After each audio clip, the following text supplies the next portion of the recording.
Hello, everyone. Welcome to this week's Indie Artist Music Hustle with Blonde Intelligence. I'm your host, Miss Ronnie, where I always seek to give you exquisite cranial repertoire. This week, we have a very special guest. We have Kris James. Say hello to everyone. Hey everybody, how y'all doing? Thank you for having me. Oh, you're welcome. What we're going to do is let you take over and tell everyone a little bit about yourself. Absolutely. Well, my artist name is Kris James. I am the CEO of Infinite Hustle Incorporated. I'm from Brookhaven, Mississippi. I rep at 601 till I go. Uh, I've been I've been writing music since I was like 13, but I've really been taking it serious since I was like 18. That's when I did my first recording and my first show. It's been a very up and down journey, especially being from Mississippi, because we're not really known for having a big market, Mhm. especially in hip hop. But I've been staying faithful, staying focused, because every time I felt like I should have let it go, God kept steering me on the path. So today, now I'm a successful recording artist with my own label with artists under me. I have a beautiful wife. We have three beautiful children together. So they're my motivation every single day for working hard as I do. Okay. With all the changes that are being implemented in the actual music business part of music, how do you feel about that? And how long have you been in the industry? Well, I've been in the industry for about 10 years, and what I feel about it, I feel like there's pros and cons to everything that you do when it comes to business. I feel like a lot of the changes that they're making is pro artists, and a lot of things they are doing is now becoming pro being independent, because like labels are with this AI stuff, it's it's kind of good and bad, because I've heard, like, I was listening to one earlier and they had Michael Jackson singing Alicia Keys song, and it was a dope song, but at the same time, it's like, one thing I know about the AI, you can't put feeling in it. There's, as an artist, there's a human experience, so that's something the AI just can't replicate. Okay. What about the other changes? Like I said, it's business. I mean, there's gonna always be, some pull, some pushback on every single thing. I feel like as an independent artist, there's gonna be a lot of things that are happening. It's gonna be kind of like good for me, and it's gonna be bad for me. But all these new requirements of expecting artists to be officially a registered artist, that's beautiful. It needs to be like that, because so many people. The music industry is flooded right now with so much music, and it's like it's taken away from the substance of an artist. Like, we remember when we had to. I was in the music industry when I had to go pass out CDs. So Mm-hmm. I know what it feels like to have to physically walk up to someone and pass them a CD. But now, Well, now they are moving more towards more vinyl now. If you go in Walmart and go in Target and check the sales on vinyl sales, it's keep ticking up. yeah, yeah, I like that. It needs to come back. That So, it, what effect do you think that's gonna have on DJing? it might bring back the actual DJs, that, the scratching and everything. Because DJs nowadays are just plugging up a laptop and turning on a playlist. You're not a DJ. You're just turning on a playlist. I can do that. So hey, I like it. I feel like, like everything we say, it goes full circle. So I feel like music industry is going full circle, Yeah. and it's going back to the originality of it, which I'm okay with. Okay. So, do you think this is just a question that I have? What you saying that the way the new rules are being applied, that is geared more towards making the independent artist, I would say a professional independent artist. Would you agree with that? Okay. So with the state of hip hop and the way that things are going in hip hop, do you think the rules are empowering the artists of hip hop to be able to take hip hop back as a positive entity in the music industry? Absolutely. And I'm want to be one of the ones helping leading the way. because that's what my music is about. It's about positivity. It's about uplifting people. It's about actually promoting growth, because that what hip hop originated as. It was just talking about. It was talking about the struggle of how our people grew up, but it wasn't in a negative way. We wasn't talking about going to kill that person or sleep with that woman or do this or do that. No, it was about uplifting our people. And I'm all for bringing that back. I want to see that back, because the music industry, especially hip hop, is so saturated with negativity, and that gets draining, because you got to understand the world is ran by hip hop, whether people want to agree or not. It has infiltrated every genre. Every commercial, every movie, every TV show, they're incorporating hip hop. So if the hip hop of today is promoting violence towards men who look like me, if it's promoting women who look like you being baby mamas, and just, if that's what the music is promoting, then that's how people are going to view us, and that's how our kids are going to grow up thinking, hey, this is how we're supposed to be. No, hip hop needs to go back to what it originated as, and it's about uplifting, empowerment. Bring bars back. Just rap. Like, that's what it's supposed to be. It ain't about no facade. It's about, this is my actual life. I get you. Look, I know it took a long time for that question, but I knew I had something that I wanted to say. Yeah. Okay, so tell me about your music. So my music, like I said, is about positivity, about uplifting. It's about my pain. I actually wrote a song a couple of years ago called "It's Okay to Cry," where I was talking about the ups and downs I went through with my dad, and why our relationship wasn't as close as it was. But I called it "It's Okay to Cry" because I was saying, hey, men, we're not machines. It's okay to cry. And I don't want to live in a world where there's not a safe space for men to express their emotion. Yeah, we've been raised to be tough, to be strong, which, that's cool, because we're supposed to be the provider. We're supposed to protect our family. We're supposed to lead. Biblically, we're the head of the house. But at the same time, don't think I got to own and off button. No, I have emotions too. So if I'm upset, let me express my feelings. So a lot of my music is about men having feelings. It's about actually loving women. Like, I love my wife. I don't degrade my wife. You would never hear me call my wife the B word or anything like that. It's about uplifting our black queens, because y'all are the queens of this earth. Regardless of anybody want to agree or not, if you really read that book, you will understand that black women. I feel like I'm ancient Egyptian. Hey, but either way, Egyptians are still Africans. So like I said, y'all the queens of this earth. So I write songs about my kids, how I love my kids, how teaching them about generational wealth, teaching them about loving your family, teaching them about respecting each other. So my latest album right now is called Change Me. And that title is kind of like, when people hear that title, it's like they kind of sit back and they're like, change me. And that's real. Anybody who has ever changed, change was what changed you. Whether you changed in a good way or a bad way, you still had to change. And if you're following God, eventually you're gonna have to alter some things, remove some things out of your life in order to grow into what you want to be. So the person I want to be, I do want to be a Grammy Award winning artist. I do want to have platinum plaques and stuff like that. But I'm not gonna like let my morals and anything suffer just to get that. I'm gonna stay true to me. Okay. So I have a question. This question.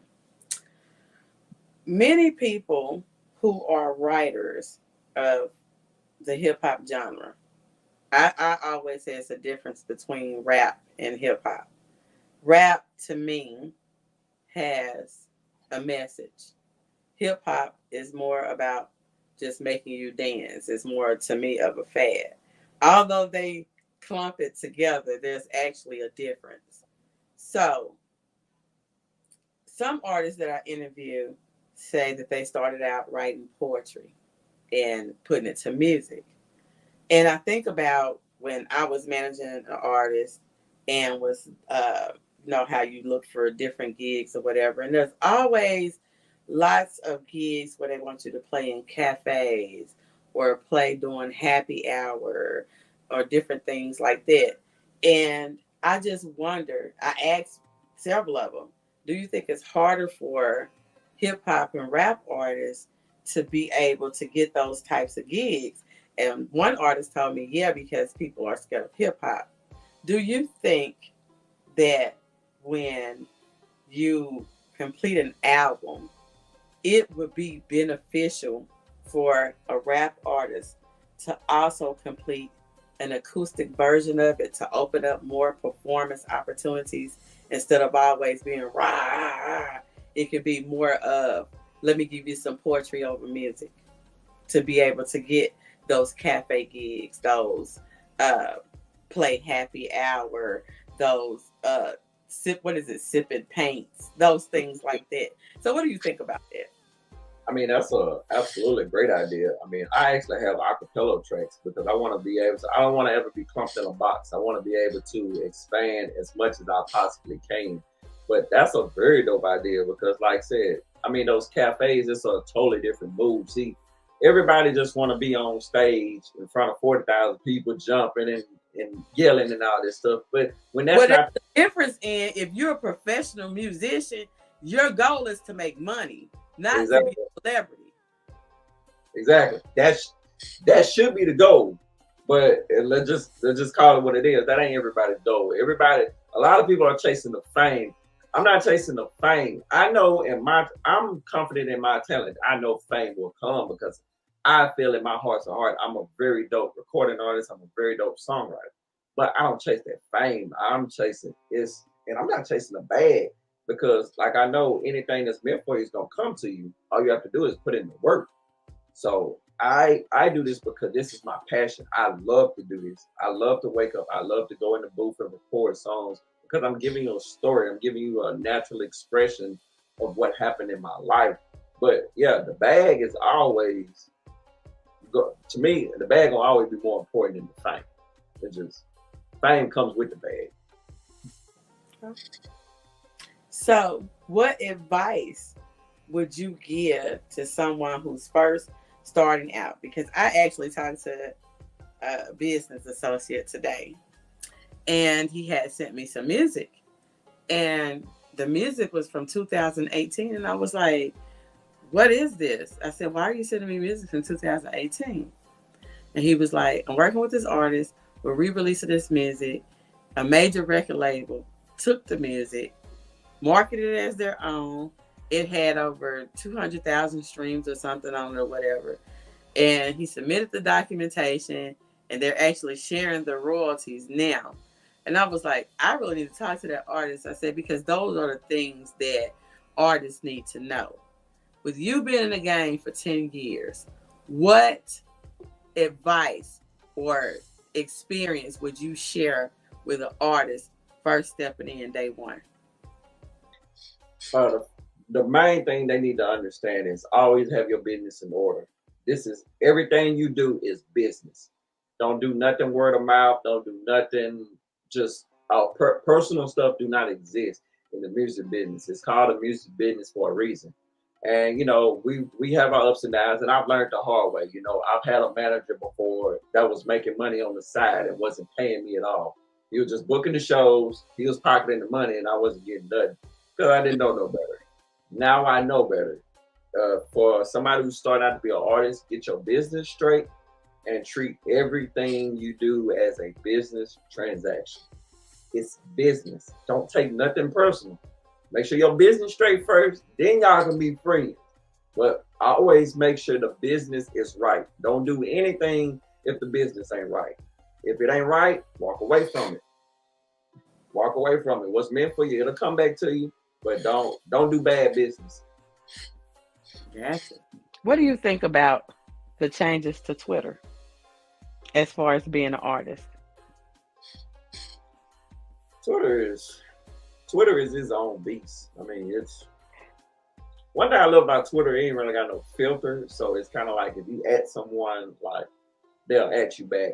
So I've had conversations on Twitter with Chance the Rapper or with Stevie J or artists like that. So that's one thing I do like about Twitter, because we all know Facebook and Instagram are kind of like they compress stuff, So Well, I'm talking about the blue check thing because I think I got an email. It either was yesterday or the day before about they have tiers. If you have the blue check, it's this much, and if you have the whatever, it's this one. And I'm like, are they charging you just to be on Twitter? Because if so, you keep Twitter. yeah, they charging for the blue check more now. Now, But they just made another update.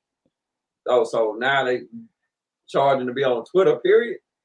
That's what it looked like. It read to me. I was on there earlier, and the last thing I've seen is I know people they're charging for the blue check mark, so you can pay like a monthly subscription. $8.99 a month, yeah. Yeah, you'll be verified. Which who cares about that? Who cares about a check mark? It don't even have the same value anymore because everybody's paying for it now. So it's like, okay, do what y'all do. I'm trying to get this bag, So I ain't never been asked about a blue check mark in an interview, so. Every time something new comes that pertains to an artist, people think that it might be something small and minute, but all those little things link together. Because just like with doctors, I don't want to go to this doctor anymore. I'm going to go to this one. They have I can't remember what it's called, but it's called Doctor's Loyalty or something, where they're in a network and they won't take somebody else's patient unless you just do this long, drawn out process. And people have that type of loyalty together. Yeah. Yeah, that's crazy. It's a lot of adjustments in this world that we got to go through, but especially as an artist. But hey, yeah, if we make this requirement right here, then they'll have to go to you for this. Then they'll have to come back to us for this, and we'll make this amount of money. And during this quarter, we should make this and this and this, and more people is going to. So we're going to start implementing the changes slowly. They work together on these things. Google owns 187 companies. You think that you're paying on one platform is all going to Google. Oh yeah. We all know that there's a network behind the scenes that's moving and grooving always, and we, I just say we as people fall for the tricks all the time, and we think we doing this or we doing that, but really this is what's going on. So yeah, sometimes you just got to play the game. Yeah, as you grow, it is what it is. Yeah, as you grow as a business person, you understand. Look, hey, they playing the game. I got to get in the game if I want to eat. So you just got to learn how to play the game, but play it at your own pace. Mm-hmm. So don't fall for the traps. Kind of let them have that. Mm-hmm. So yeah, I can't tell you how many. Had a couple of labels reach out to me about so and so and this, but if the money ain't right, I ain't finna just run to you just because you throwing $1 at me. I know my value, so I'm not finna just lower my value just for some quick money. Nah, I want that long money. I want that make money in your sleep. But that's the money I'm working for. Residual money. Absolutely. Yep. So tell me about your record label. I started my record label in 2018. At first, I was with a label called Slab Rider Entertainment, but I woke up one day and God spoke to me. He was like, "It's time to move," and I was like, at first I looked kind of crazy, but I was like, you know what? It's right, because I've never wanted to be under nobody. I always wanted to be top. I've always wanted my own. So when God said it was time to move, I moved. So I started my own label, Infinite Hustle Incorporated, in 2018. My next prayer was, God, send me artists, and God sent me artists. So I have artists like Luka Unique, Tony Tuba, Spider, No. I got a producer, Co Buddy, and we formed our own network. I'm sitting in my studio right now. We just spent a whole bunch of money, got our own studio, and the main thing was about being independent. Like, I've always wanted to be the best version of myself. I never wanted to be just a rapper.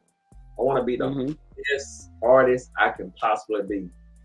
That where is that? Because when I left the other label, he was my audio engineer. He was recording all my music.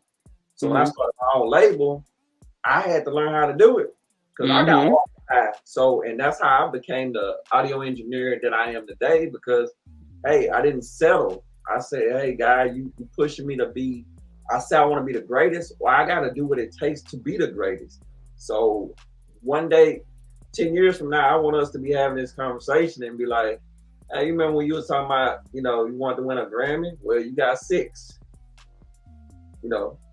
That's the type of mindset I have. I don't believe in the word if. We remove the word if in my household. We don't say if because that's doubt. I say when I'm gonna do it. Well, I always, to me, God tells me when I get ready to do something, I've already given you everything you need. Absolutely. I'd be like, okay, let me sit down and think about this thing. And I'd be like, oh, yeah, because I did this 2 years ago. Okay, so tell me about your latest single. Hey, I love learning. I'm a knowledge junkie because like I said, I want to be the best. So I need to know this stuff. So if you want to teach, I want to learn. I'm not a hard-headed artist. So my latest album is Change Me, and it's 14 tracks, and it's I really put my heart and my soul into it because I was real vulnerable on this track. So every track on here has a different meaning, and my favorite track on there has to be Like It Never Happened, because if you listen to the first 2 songs, the first one is Why Change Was Needed, and then it goes into Divorce My Old Ways, which is what I really had to do. I had to divorce my old ways in order to be the husband and the father I am today, which leads into the third track, Like It Never Happened. And I tell my wife and the people around me all the time, like, I have a really dark past. I mean, I've been an alcoholic. I've been a pill popper. I've been a weed smoker and stuff like that. But God delivered me from that. So the life that God has given me today, the beautiful wife, the beautiful family, sometimes I look up and it be like, it's like it never happened. I get you. Well, I thank you for coming. And I want you to give everybody a social media handle where they can find your music at, anything that you would want anybody to know about Kris James. Absolutely. So you can follow me on all social media platforms, Facebook and Instagram. My handle will be at I am Kris James. That's IAMKRISJAMEZ. And on Twitter, it's Real Kris James. So REALKRISJAMEZ. And what I want people to know about me is that when you listen to me, you're going to hear music about love, about hope, and about faith. And you're going to hear music that's going to help you with some situations. You're going to find something that you're going to love. And just being honest, when you listen to me, you're listening to a future one of the greatest artists of all time. So might as well get on the bandwagon right now because you're looking at somebody who's going to be one of the greatest in the near future. All right, y'all heard him. You can follow him at I am Kris James, and I am the Real Kris James, right? Real Kris James. All right, and the name of your latest album is what again? Change Me. Y'all go get that on all streaming platforms: Apple Music, Spotify, Tidal, whatever you use to listen to music. Go get that right now and just enjoy the experience. All right. Well, you can find us streaming live on social media platforms, on all podcasting platforms, and on Wednesdays during the Freedom Mix on rpentertainmentradio.com. I'll see you next week. Bye. Hey, girl, let me tell you about this podcast. Girl, everybody has a podcast these days. But this one interviews new and interesting indie artists. It's called Indie Artist Music Hustle with Blunt Intelligence. Really? Where can I find it? It's on all podcasting platforms, streams live on social media, and on rpentradio.com. What'd you say it was called again? It's called Indie Artist Music Hustle with Blunt Intelligence. Girl, I'm gonna have to check her out. Give it a check.